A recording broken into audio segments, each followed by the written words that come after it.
Hello नमस्कार प्यारे विद्यार्थियों। अपने गणित कक्षा 10 का एक मॉडल पेपर के जो इम्पोर्टेंट प्रश्न इसके अंदर अपने रखे हैं, तो पहले अपने इन सभी प्रश्नों को एक बार देख लेते हैं। जो प्रश्न आपको आते हैं वो कॉपी में कर सकते हैं, जो भी इसके आंसर हैं। तो पहला अपने स्टार्ट है जैसे वस्तुनिष्ठ प्रश्न, यानी कि ऑप्शनल टाइप के अपने को प्रश्न आएंगे, जिसमें 4 ऑप्शन दिए जाएंगे और उनमें से अपने को बताना होता है। तो पहला प्रश्न है कि 21 और बटे में 240 का दशमलव प्रसार लिखिए। तो इसके अंदर वही अपने को P बटे Q के रूप का है, और वहाँ से अपने को जो Q है यानी कि 240 है, 240 के अपने को अभाज्य गुणनखंड करने होते हैं। अभाज्य गुणनखंड करने के बाद अगर वो 2 की घात n गुणा 5 की घात m के रूप का है या उसको संतुष्ट करता है तो लिख देंगे शांत है। उसके बाद दूसरा प्रश्न है, दूसरे के अंदर अपने को लिखा है कि बहुपद दे रखा है कि शून्यकों का गुणनफल लिखना है। तो शून्यकों का गुणनफल अपने को पता होता है कि शून्यकों का गुणनफल है वो c बटे में a होता है, c बटे में a। तो यहाँ से जो c का मान है वो 6 है और a का मान है वो 2, तो यानी कि c का मान 6 बटे में 2, तो इसका जो गुणनफल होगा वो 3 आ जाएगा। यहाँ से अपने को उसका योगफल भी पूछ सकता है, तो योगफल ध्यान रखना है कि माइनस का b बटे a होता है। माइनस b का मतलब b का मान यहाँ पे 8 है माइनस के, तो ये प्लस 8 हो जाएगा, और बटे में a का मान 2, तो 8 में 2 का भाग देंगे तो अपना 4 आ जाएगा। अगर योगफल पूछता है तो 4 बताना है, और अगर गुणनफल पूछता है तो यहाँ पे 3 अपने इसमें बता देंगे। इसके बाद बात करें अपने अगले प्रश्न की कि 2 रैखिक समीकरण युग्मों द्वारा निरूपित रेखाओं की प्रकृति लिखिए। 2 रैखिक समीकरण युग्म द्वारा निरूपित रेखाओं की प्रकृति। तो अब रेखाओं की प्रकृति का मतलब जैसे प्रतिच्छेद रेखाएं होंगी, समांतर रेखाएं होंगी, समपाती रेखाएं होंगी, तो उनके जो अनुपात होते हैं अपने जैसे a1 बटे a2, b1 बटे b2, c1 बटे c2, तो उसके आधार पे अपने को रेखाओं की प्रकृति यहाँ पे बतानी है। चौथा प्रश्न है, जांच कीजिए कि द्विघात समीकरण है या नहीं। तो यहाँ पे भी इसको अपने को बताना है कि द्विघात समीकरण है कि नहीं। तो यहाँ पे इसमें सरसमीका लग जाएगी a² plus b² minus 2ab। इस तरीके से सरसमीका लगा के इसको हल करने के बाद, अगर हल करने के बाद जो अपनी जो समीकरण है वो ax² plus bx plus c के रूप में आती है तो लिख देंगे द्विघात समीकरण है, और अगर इस रूप के अंदर नहीं आती तो उसको लिख देंगे द्विघात समीकरण नहीं है। इसके बाद है पांचवा का प्रथम पद और सारांतर लिखिए। तो यहाँ से प्रथम पद अपने को पता ही है कि प्रथम पद जो होता है वो 3/2 होता है। अब सारांतर निकालने के लिए इस वाले पद में से यानी कि दूसरे पद में से पहला पद अपने को माइनस करना होता है, यानी कि 1/2 में से माइनस करना है 3/2। तो यहाँ से इसका 2 लघुत्तम आ जाएगा, 2 लैसा लघुत्तम लेके इसको माइनस करें तो यह आ जाएगा माइनस के 2/2 यानी कि माइनस का 1, जो इसका सारांतर है। इसके बाद मूल बिंदु के निर्देशांक लिखिए। तो मूल बिंदु के निर्देशांक अपने को याद रखना है कि 0 0 होते हैं। सातवां है, यदि कोसेक थीटा 2/√3 हो तो थीटा का मान बताना है।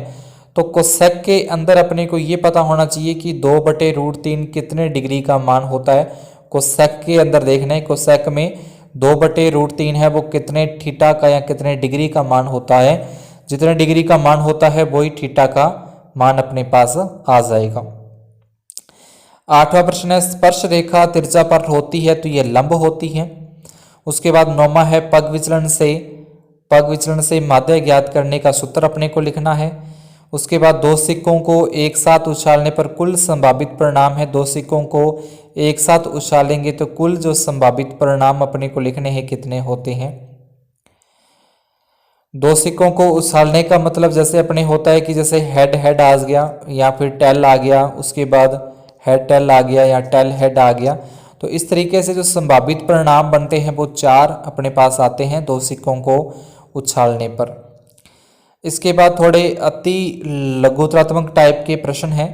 तो इसके अंदर लिखा है कि यूक्लिड विभाजन एल्गोरिथम्स का प्रयोग करके 455 और 42 का एचसीएफ ज्ञात करना है। तो इसमें जो यूक्लिड विभाजन एल्गोरिथम है तो इसका आ जाएगा a बराबर बी क्यू प्लस में r, यानी कि 455 ऐसे करके अपने जो लिखते हैं 455 गुना और 42 के गुना में, यानी कि 42 का इसके अंदर पहले भाग दिया जाएगा 455 में, जहाँ तक भाग जाता है वो उसके गुना में और जो शेषफल बचेगा वो प्लस में लिख देना है। इसके बाद है एक द्विघात बहुपद ज्ञात कीजिए जिसके शून्यकों का योग तथा गुणनफल क्रमशः -3 और 2 है। तो ये भी अपने को शून्यकों का योगफल दे रखा है जो कि अल्फा प्लस बीटा यानी कि -b/a का मान अपने को दे रखा है -3/a, और एक दे रखा है योगफल यानी कि c/a होता है जो कि 2 और बटे में कुछ नहीं है तो यहाँ पे 1 लगा देंगे। तो यहाँ से a b c के मान अपने को रखने हैं और जो a का मान तो 1 होगा, दोनों के अंदर ही a का मान 1 है, b का मान यहाँ से ये 3 हो जाएगा, c का मान यहाँ पे 2 हो जाएगा। ये जो a b c के मान है वो अपने को ax² plus bx plus c, और इसमें ये a b c के मान रख के अपने द्विघात बहुपद ज्ञात कर लेंगे।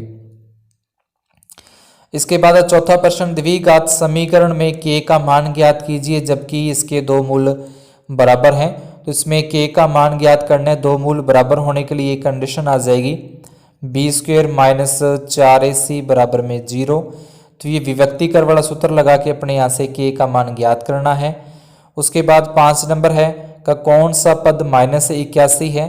तो कौन सा पद -81 है, तो इसके लिए अपने ये तो 21 तो आ जाएगा, a का मान आ जाएगा, d का मान निकालना तो 18 में से 21 माइनस कर देंगे, d का मान आ जाएगा -3। कौन सा पद पूछा है यानी कि अपने को n का मान बताना है। तो nवां पद के लिए सूत्र लगा देंगे an बराबर a प्लस n-1d। इसमें a और d के मान n का मान ये -81 रखना और इस n का मान अपने को ज्ञात करना है।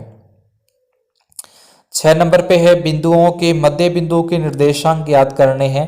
तो मध्य बिंदु के लिए जो अनुपात होता है वो 1:1 लेके अपने अनुपात वाला जो निर्देशांक ज्यामिति है वो सूत्र लगा देते हैं। या मध्य बिंदु का एक सीधा सा सूत्र होता है मध्य बिंदु निकालने के लिए कि x बराबर x1 प्लस x2 बटे में 2, और ऐसे ही y के लिए आ जाएगा y1 प्लस y2 और बटे में 2। ये सूत्र लगाकर अपने इसको सॉल्व कर देंगे। यहाँ से जो पहले बिंदु के अंदर x1 y1 के मान होते हैं, फिर दूसरा x2 और y2 के मान ये होते हैं। इसके बाद है 8वां 7वां है यदि साइन 3a बराबर कोस a माइनस 26 डिग्री हो तो a का मान। तो यहाँ पे जो साइन 3a है इस साइन 3a को अपने साइन 90 माइनस थीटा वाले सूत्र है वो लिख लेंगे। साइन को अपने लिख सकते हैं कोस 90 डिग्री माइनस 3a, तो इसका मतलब भी साइन a ही होता है, और बराबर में यहाँ पे कोस a माइनस 26 है। कोस से कोस ये हट जाएगा, कोस से कोस यहाँ पे 90 माइनस 3a और इधर a माइनस 26 बचेगा, पक्षांतरण करके यहाँ से अपने a का मान ज्ञात हो जाएगा। 8वां है एक रचना है 7.6 सेंटीमीटर लंबा एक रेखाखंड खींचना है। तो 7.6 सेंटीमीटर के लंबा रेखाखंड खींचेंगे। इसके बाद एक न्यूनकोण बनाते हुए यहाँ पे 1-1 सेंटीमीटर के अपने 8 चाप खींच लेंगे। उसके बाद फिर लास्ट वाले गैसे मिला के इस तरीके से यहाँ पे चाप काट के ऐसे चाप कट के ऐसे जो अपने चित्र बनता है वो अपने को बनाना है। 9वां है निम्न आंकड़ों का माध्य व माध्यक ज्ञात करना है। माध्य का मतलब तो होता है आंकड़ों का योग बटे में आंकड़ों की संख्या, यानी कि इन सभी को प्लस करना है और सभी को प्लस करके जितनी ये संख्या उसका भाग अपने दे देंगे, उससे अपना आ जाएगा माध्य। अब अपने को अगर माध्यक ज्ञात करना है, माध्यक तो पहले इनको आरोही क्रम के अंदर लिखना है। सभी को लिखेंगे आरोही क्रम में। आरोही क्रम में लिखने के बाद जो बिल्कुल मध्य में संख्या आती है, जो बिल्कुल बीच में सेंटर में संख्या आएगी वो अपना माध्यक है। अगर बीच में 2 संख्याएं आ जाती हैं तो दोनों को प्लस करके 2 का भाग दे देंगे तो वो माध्य आ जाएगा। इसके बाद 10वां है एक पासे को फेंकने पर अभाज्य संख्या आने की प्रायिकता। तो पासे पे अपने को पता है कि ये अंक उस पासे पे लिखे होते हैं। अब इसमें से अभाज्य आने की, तो ये अभाज्य है 2, 3 भी अभाज्य है, 5 भी अभाज्य है। तो संभव परिणाम तो अपने हो जाएंगे 3 और कुल परिणाम हो जाएंगे 6। प्रायिकता बतानी है तो संभव परिणाम बटे में कुल परिणाम, यानी कि 3 एकम 3 और 3 दूनी 6, ये इसकी प्रायिकता आ जाएगी। उसके बाद सिद्ध कीजिए कि 7√5 एक अपरिमेय संख्या है। तो इसको अपरिमेय संख्या अपनी जो प्रश्नावली है 1.3 उसके अनुसार इसको करना है। उसके बाद 4 नंबर प्रश्न है कि अन्य सभी शून्य ज्ञात कीजिए जिसके 2 शून्य अपने को दे रखे हैं। तो ये दोनों शून्यकों को एक बार अपने x के माइनस में और ये x के प्लस में अपने रख के a प्लस बी और a माइनस बी वाली सरसमीका लगाएंगे। तो ये बन जाएगा a square minus B square. इसके बटे में 1 लगा के इसको सॉल्व करेंगे तो ये हो जाएगा अपना 3x स्क्वेयर माइनस 5। तो इससे अपने इसके अंदर 3x स्क्वेयर माइनस 5 का इसके अंदर देना है, भाग देना है। इसके बाद 5वां है 5 सेबों और 3 संतरों का कुल मूल्य 35 है। तो प्रश्न में लिखेंगे माना कि सेब का मूल्य x रुपये है और एक संतरे का मूल्य y रुपये है। तो यहाँ से समीकरण बन जाएगी 5x प्लस 3y बराबर में 35, 2x प्लस 4y और बराबर में 28। इन दोनों समीकरणों को ये हो गया बीजगणितीय रूप, आलेखीय मतलब ग्राफीय विधि से इसको हल करना है। उसके बाद 6 नंबर प्रश्न है क्रमागत विषम धनात्मक पूर्णांकों को ज्ञात कीजिए जिनके वर्गों का योग 290 है। तो यहाँ पे विषम लिखा है या सम लिखा है तो अपने जो पूर्णांक लेंगे वो x और x प्लस 2 लेंगे। जब सम और विषम लिखा आता है तो दो पूर्णांक x और x प्लस 2 लिया जाएगा। अगर सम विषम कुछ ना लिखा है, सीधा लिखा हुआ आ जाए कि क्रमागत धनात्मक पूर्णांक है तो इसको अपने x और x प्लस 1 ये फिर उस टाइम पूर्णांक अपने को मानने हैं। 7वां प्रश्न है यदि चौथे और 8वें पदों का योग 24 है, चौथे का मतलब तो हो जाएगा a4 और 8वें का मतलब a8, दोनों का योग है 24। a4 को अपने लिखेंगे a प्लस 3d और a8 को लिखेंगे a प्लस 7d बराबर में 24। a और a हो जाएंगे 2a और 7d और 3d हो जाएंगे 10d बराबर में 24। 2 का भाग दे के यहाँ से अपने पास आ जाएगा a प्लस 5d और बराबर में 12। इस तरीके से a की ये समीकरण अपने पास बन जाएगी। और ऐसे ही समीकरण अपने को सवाल में लिखा है 7वें में कि छठे और 10वें पदों का योग 44 है। तो यहाँ से भी एक समीकरण बन जाएगी। उसके बाद विलोपन विधि से इसको हल करके पहले अपने d का मान निकाल लेंगे, फिर d के मान से a का मान और उसके बाद 10 पदों का योग यानी कि n का मान 10 लेके योगफल यानी कि Sn अपने को ज्ञात करना है। 8वां प्रश्न है वह अनुपात ज्ञात कीजिए जिसमें बिंदुओं को मिलाने वाला रेखाखंड x अक्ष से विभाजित है। x अक्ष का मतलब होता है x, 0। ये x अक्ष पे बिंदु लिया जाता है, ये अपने को इस रेखाखंड पे बीच में रखना है x, 0। ये दोनों बिंदु जो अपने को दे रखे हैं वो यहाँ पे रख देंगे। और क्या बोला है इसमें बोला है कि अनुपात ज्ञात करना है। तो यानी कि अनुपात वाला सूत्र अपने को लगाना है, m1 m2 का मान है वो अपने को ज्ञात करना है। इसके बाद सिद्ध कीजिए, तो ये सिद्ध करना है। सिद्ध करने के लिए इसके अपने को दोनों तरफ संयुग्मी से गुणा करना पड़ेगा, यानी कि 1 प्लस साइन a से और 1 प्लस साइन a से। इस तरीके से संयुग्मी से इसको गुणा करके अपने इसको आगे सॉल्व करना है। 10वां है 3 सेंटीमीटर त्रिज्या के एक वृत्त पर ऐसी दो स्पर्श रेखाएं खींचिए जो परस्पर 60 डिग्री कोण पर झुकी हों। तो पहले अपने को 3 सेंटीमीटर का एक खींचना है, वृत्त खींचना है। अब अपने को पता है कि त्रिज्या और जो स्पर्श रेखा यहाँ पे होती है वो होती है 90 डिग्री का कोण बनाती है। यहाँ पे भी 90 का कोण बनेगा, यहाँ पे भी 90 का कोण बनेगा। और यहाँ पे जो स्पर्श रेखाएं हैं वो ये कह रहा है कि 60 डिग्री कोण पर झुकी हुई हैं। तो 90 डिग्री का तो यहाँ पे कोण होगा, 90 डिग्री का यहाँ पे और 60 का यहाँ पे। तो ये तीनों कोण है वो हो गए अपने पास 240 डिग्री के। और जो चतुर्भुज बनता है ये पूरा का पूरा चतुर्भुज होता है। तो चतुर्भुज का होता है 360 में से माइनस करें तो ये आ जाएगा 120 डिग्री का। यानी कि जो अपना वृत्त है, वृत्त पर इस तरीके से के अंदर एक त्रिज्या ले लेंगे और दूसरी त्रिज्या अपने इस तरीके से बनानी है कि वो 120 डिग्री का कोण बनाए, यानी कि यहाँ पे 120 डिग्री का कोण अपने को बनाना है। और उसके बाद यहाँ पे स्पर्श रेखाएं, तो 90 डिग्री का कोण यहाँ पे अपने बना के एक स्पर्श रेखा यहाँ पे एक 90 कोण बना के यहाँ पे स्पर्श रेखा खींचनी है। तो इस तरीके से ये वृत्त की रचना हो जाएगी। 11वां प्रश्न है, माध्य जैव खर्च 18 रुपये है तो एफ का मान ज्ञात करना है। तो एफ का मान ज्ञात करने के लिए सबसे पहले यहाँ पे एक सारणी अपने को बनानी पड़ेगी। एक्स निकालना है इनका। एक्स निकालने का मतलब इन दोनों को प्लस करके इसमें 2 का भाग देंगे तो एक्स आ जाएगा।